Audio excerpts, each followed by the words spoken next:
oftentimes it is the agent who's a victim, but it can also be the agent and their clients. And so when we're asking for pre-approval letters, or when we're asking for ID, or when we're asking for them to meet us in a coffee shop or come into the office first, there's a reason for that. It's not just for our safety, but it's for their safety as well.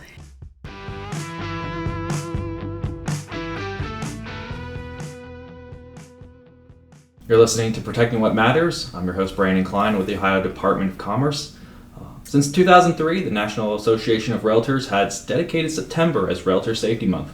In this episode, we have Daphne Hawk, Superintendent from Commerce's Real Estate and Professional Licensing Division, and Ralph Mantica, President of Ohio Realtors, in with us to talk about how and why safety plays a significant role in the real estate industry year-round. Daphne and Ralph, welcome and thanks for joining me. Thank you for having us. Yeah, thank you. So my first question to both of you is, how can safety impact the interactions between home buyers and their agents, or with an agent and someone who's looking to buy a home? That's an interesting question, Brandon, because you never really know who you're meeting at that front door a lot of times. And, over the years, we've tried to make sure our agents and our members are aware that it's not always a friendly face there. And to make sure you do the steps beforehand to know who you are meeting. Meeting them at your office, meeting them before you get to that house, making sure you know who they are, getting their ID. Not everybody is, always just interested in the house, unfortunately. Good point. I think we've all probably been in those positions. A lot of people may not know that prior to my time as superintendent, I was a realtor myself for 26 years. And there have been more than a couple occasions where I had to be aware of what was going on around me, and looking into the person before I got there, looking into their name and perhaps where they're from, and making sure that all the things that they said about themselves check out with what I was able to find. Right. And, I'll probably say it a couple of times here today, but, the association has some great resources available to our agents on our websites. Just go into the Ohio Realtors website and just put Realtor Safety in the question box, and you will have more information that you really need to know. And you can do the same thing at NAR's website, National Association of Realtors. Mm-hmm. Both websites are here to try to help our agents do the safest job we can do, and to be safe in what we do every day. That's a really great way to start the conversation, because it's not hard to find a story online about real estate agents when their safety comes into being at risk on the job. Late last year, for example, we know an Arizona woman survived an attempted kidnapping by a man whom she was showing a home to. And in April, another agent in Montana encountered a squatter when she was showing the property to an out-of-state client over a video call. Given a couple of those examples, what kind of risk come with being a real estate professional? Technically, you could be risking your life every day you go out on the job. We do a lot of property management, and my wife does most of that, and she is definitely probably more at risk than I am, just because there's no real background on these people, on the renters. It's hard to get them to stop in and give you any background. They just want to see an apartment and go. But as far as my own experiences, I've been doing this for 38 years. You come across some interesting situations over time, and the squatters. I've run into the squatters before, and first thing I do is just call the police. They're in there. If I wouldn't even go in the house unless I had somebody else with me.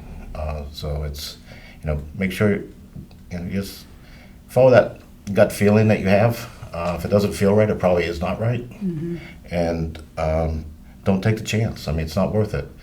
Unfortunately, real estate agents are entrepreneurs, and we're always looking to make that next house payment that we have to make. And when someone calls us to want to see a house, we know, oh yeah, that's what I do. And we don't always take the time to vet them properly. And we have to sit back and take a breath and make sure that that does happen, and that you are not putting yourself in a situation that you could have avoided very easily. Mm-hmm. I think also, in addition to vetting the client, is also being very aware of your surroundings. I remember a time in particular where someone wanted to see properties, and when I looked up all the properties, I noticed the one common denominator was they were all vacant. And so that was a red flag to me. So, I brought someone with me from the office and stated that, I was training this person and they were coming along to shadow me and that sort of thing. And that really, I think, made the person feel less comfortable about whatever their plans were, and so that was a good decision on my part that day, I believe. Yeah, it is, and it was great that you actually noticed that that's what they were looking at was all vacant houses. It's I don't to this day I still don't go down in the basement with somebody unless I really know who it is. Right. I'll let them go down and look around. Right. I'm not going to get trapped in the basement. Right. But, That's a good tip. But you can tell it's almost. I've only had something bad happen once, and it wasn't really bad, but you have this feeling, and you know it when you see it, and you just have to really listen to it. Yeah. And it's not, it's not the end of the world to say I'm not going to go in here, or I'll call another agent and have them come with me. But you have to listen to your gut. I really do. Yep. Daphne, do you want to talk about just like the risk that comes with vacant homes and some of the misconceptions with showing a property at a vacant home? Sure. So an open house is essentially at that moment it's vacant, right? Everyone walking in knows that the sellers aren't home, so it's essentially a vacant home, at least at that moment. And so it's advisable for agents to be aware of what their exits are, how easily they are to get to, and things like that whenever they're in a home. It's often recommended that you may bring another agent with you for various reasons, for the protection of the homeowner's property as well as the safety of the agent. So when you're coming in and out of a house, you need to be aware of is there someone nearby on the porch? Is there someone nearby on the sidewalk? Those types of things, because oftentimes we're fumbling with the locks or the lock boxes or something on the front door, and we're not looking around at what's going on around us. And so it's very helpful for agents to make themselves aware of their surroundings at all times. Yeah, and I definitely agree. I mean, it's nice to be prepared for an open house, and it's not just bringing cookies and drinks to the open house. It's knowing the situation, knowing the subdivision that you're in. Like Daphne said, just knowing what's around you. May even be a good idea to go across the street and introduce yourself to the neighbors and let them know what you're doing, and that will they be home during the open house and that sort of thing. Just having some open communication with the neighbors, or with the locks or the lock boxes, or something on the front door.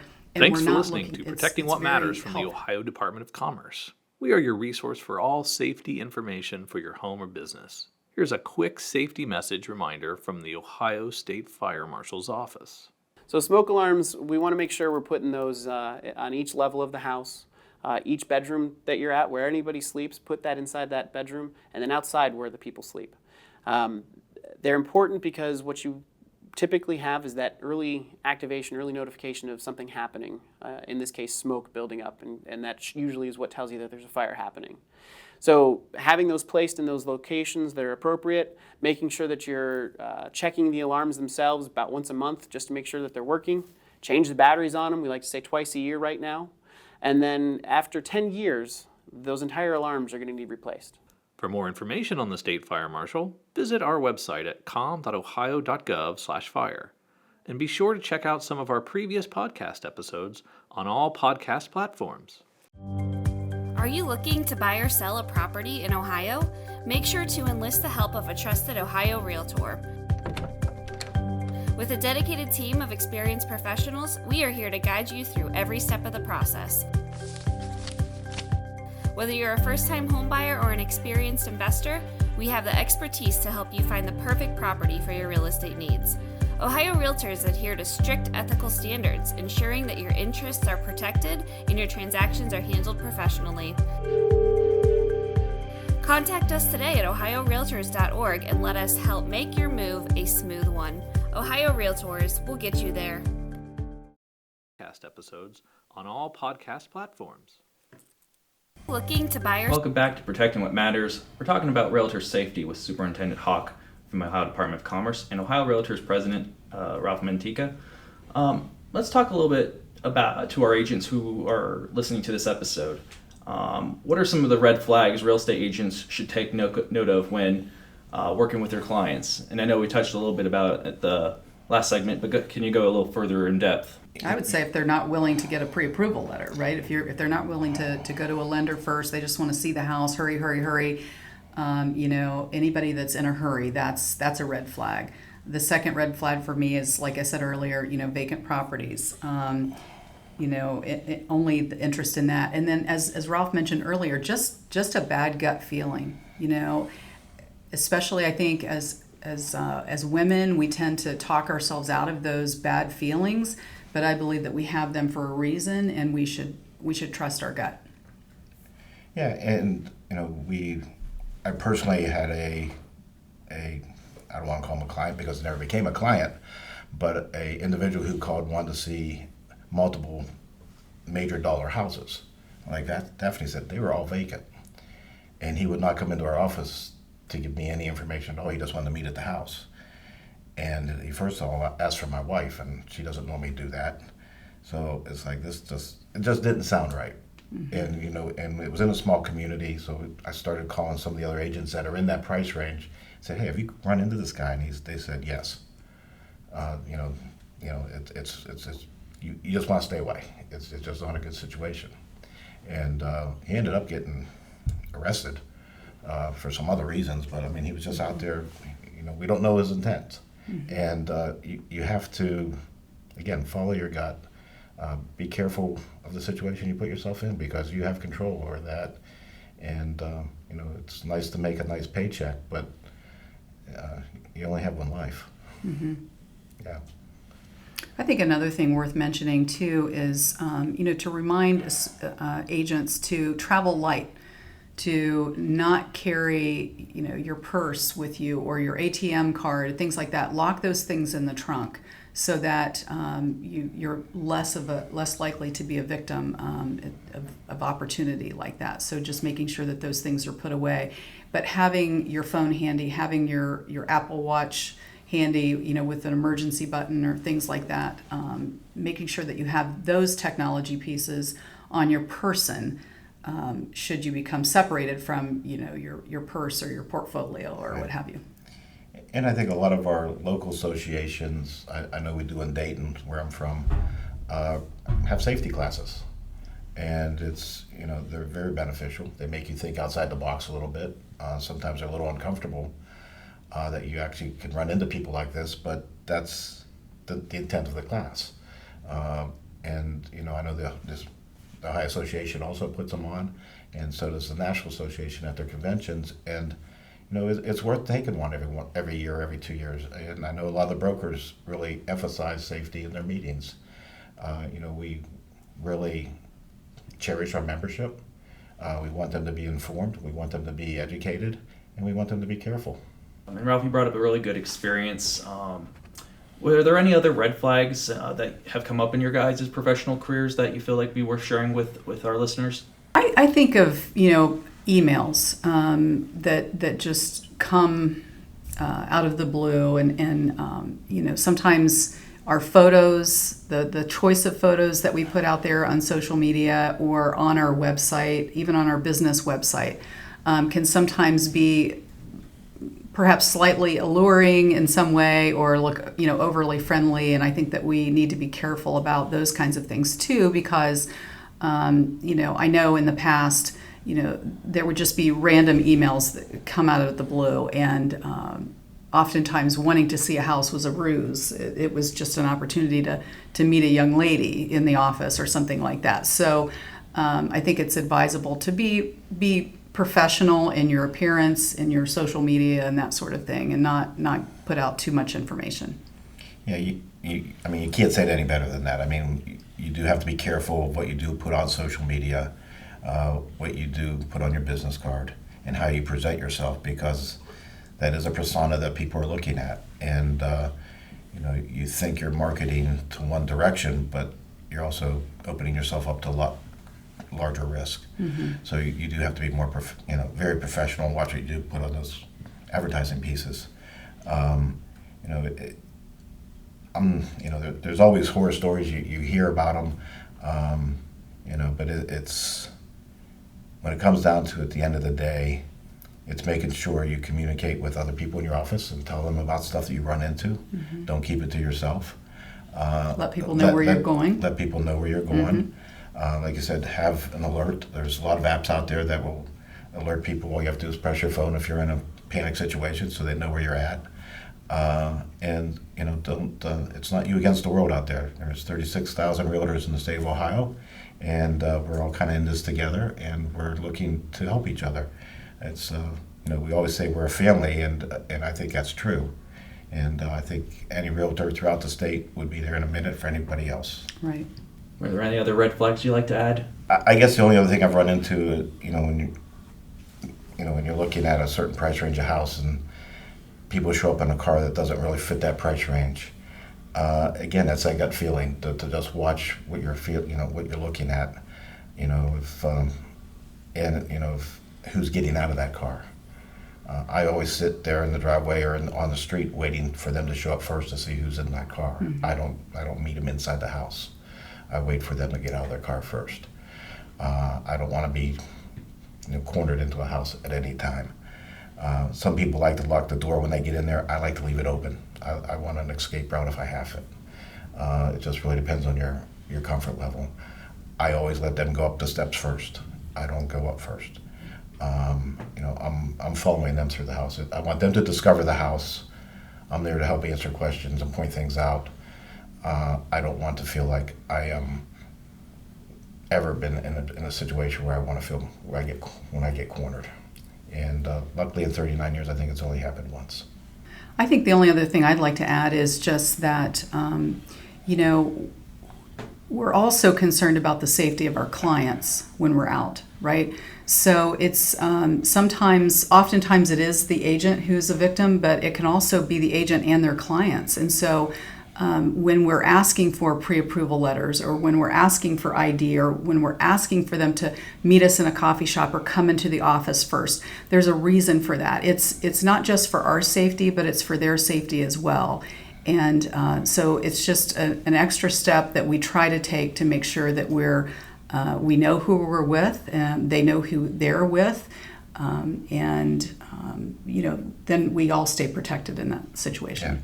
The only other thing I'd like to add is just that, we're also concerned about sometimes also be the agent and Ohio Department of Commerce when we're Division asking of Unclaimed Funds is currently safeguarding more than $3 billion in unclaimed funds. So there's a good chance you or someone you know has money waiting to be make claimed. sure that Just head over to our website, unclaimedfunds.ohio.gov, to search your name, the name of a family member, or a loved one to see if you have an unclaimed fund. To add is just that,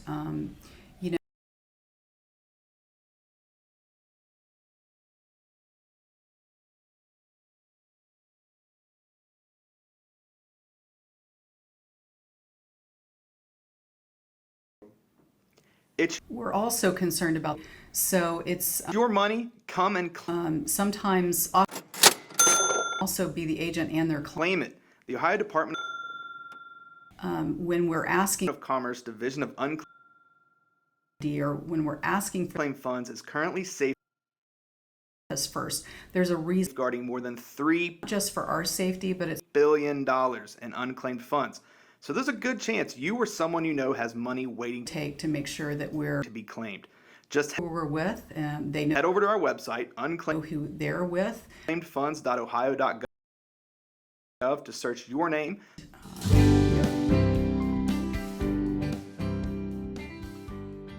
Welcome back to Protecting What Matters. We're going to talk about some of the best safety practices realtors and consumers should take in the home buying and selling process with Commerce's Superintendent Daphne and Ohio Realtors President Ralph Mantica.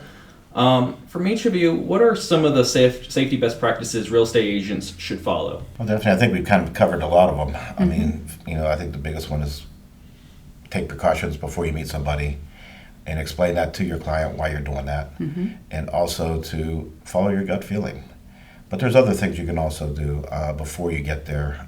There's a lot of training that can be done in the brokerages. National Association of Realtors has just unbelievable handouts and slides that you can do for broker meetings, and so does the Ohio Realtors website. And again, it's easy to find. Just when you get to the question mark, just put in Realtor Safety and you'll be bombarded with information. September is Realtor Safety Month. There's actually a program out there to do something every day if somebody wants to do that. These tools are available, and it's up to us to try to use some of them and to make people aware that they are there. And I think that's the biggest thing that we're trying to do here maybe today. Mm-hmm. I think one thing we may not have covered yet, and that is, how and where to park, right? When you're going to a home showing, you don't want to pull into the driveway where you can get blocked in. And this goes for both the clients and the agent, right? So oftentimes, most times these days, we used to all get in a Cadillac and ride together, remember that? But now, most of the time, the clients want to meet us at the property. And so it's advisable to let our clients know, too, the best way to park, so that we're not blocked in by somebody who might be a perpetrator of some sort, to park on the street and to be facing outward, have your car, leave plenty of space to get your car out if you need to run out and leave in a hurry for some reason. Great point. And, it's just that extra little something that you can do, and, hope you never have to use it, but it's there, and it could make the difference in a bad situation. Yeah. And I think also, as I mentioned earlier, for agents traveling light, it's not a bad idea for the clients, the home buyers, to be traveling light. They may be, if they're carrying around a large blingy bag, designer bag, or something like that, that might be of interest to a thief. And so it would be advisable to let people know to leave those things locked in their trunk and out of sight during a home showing as well. Very much so. And, and unfortunately, families bring everybody with them sometimes, and you just hope they're passing the information along. Yes, thank you. Yeah. And there's a lot of other tools out there that agents can use. There's apps that are on their phones, alerts in our showing time service that we can press if we're in a home too long or feel uncomfortable, that alerts somebody that you've set up that knows where you're at. The more rural the property, I think you have to be more careful. Mm-hmm. If there's, if it's a 20-minute drive to get to this house out in the middle of Ohio and in our farmlands, you want to make sure everybody knows where you're at. Yeah. On the flip side, what can consumers do to help keep themselves safe and their agents safe, whether they're buying a home or selling one? I think it goes back to what Daphne said earlier, to understand why we ask the questions that we ask. We're just trying to keep them safe along with ourselves. And when we're asking for the copy of their driver's license, or we're taking a snapshot of their car license plate, there's a reason for that, and we just have to explain that on the front end why we do it. And it always comes down to communication and trying to make sure everybody is really involved and really educated on what their whole process is. I would agree, and I think for sellers. Sellers need to be aware of things to put away and to not have out and about. One of the things that people often forget are prescription drugs, and that they should not just put away, but take with them when they leave for either, especially an open house, but also for showings. Just because agents, we do our best as agents to try to watch over each and every person that we take through. But as Ralph mentioned earlier, sometimes they bring a family or a group, and it's sometimes it's easy to get separated, and you can't watch everything, the whole time you're there. So it's good to educate the sellers to know what to put away and to have locked up. Firearms is another one, or anything like that they would be very upset if it were to come up missing. Often it's amazing what you see on somebody's dresser, but there's often that diamond ring is sitting there, and it's so important to make sure that you recommend to your clients that, hey, put this stuff away, hide it. It may be an innocent kid that just sees it and grabs it, but then it becomes a bigger problem. So Yeah, and the drugs, the prescription drugs are huge today. So thank you for bringing that up. It is, as we get older and you see more and more stuff on people's counters, it is becoming an issue, and it's easy to just grab something. Mm-hmm. I'll close here with, I know Ralph has brought it up several times, but just comprehensively to wrap it all up, is what are some safety resources that agents can refer to? There's some apps out there. Forlorn, HomeSnap has a piece to it that will help with that. Showing Time has a piece on their showing service that will help. Some of the local boards actually provide those services to their members. Some of the brokerages provide those services to their members, and the members can get those also themselves. So there are tools out there that the membership can use to help them do their business safely. Yep, and I would say, pepper spray's legal in all 50 states, so at a minimum, bring something like that along might be helpful to just have in case of an emergency. Yeah, and you mentioned that, and I always feel that it's best to make sure to take those safety classes when they're offered. Yeah. Because they show you how to properly use that stuff, mm-hmm. and there is a right and wrong way to protect yourself, and the safety classes that are offered at our boards or our state associations are just invaluable, because that information's there, and when you see that ex-police officer giving you that training on how to protect yourself, it makes a big difference. It really does. And that's all we have for this edition of Protecting What Matters. You can find more information about real estate licensing and tips for consumers at the department's website at com.ohio.gov/real, REAL. Thanks for listening. Until next time on Protecting What Matters.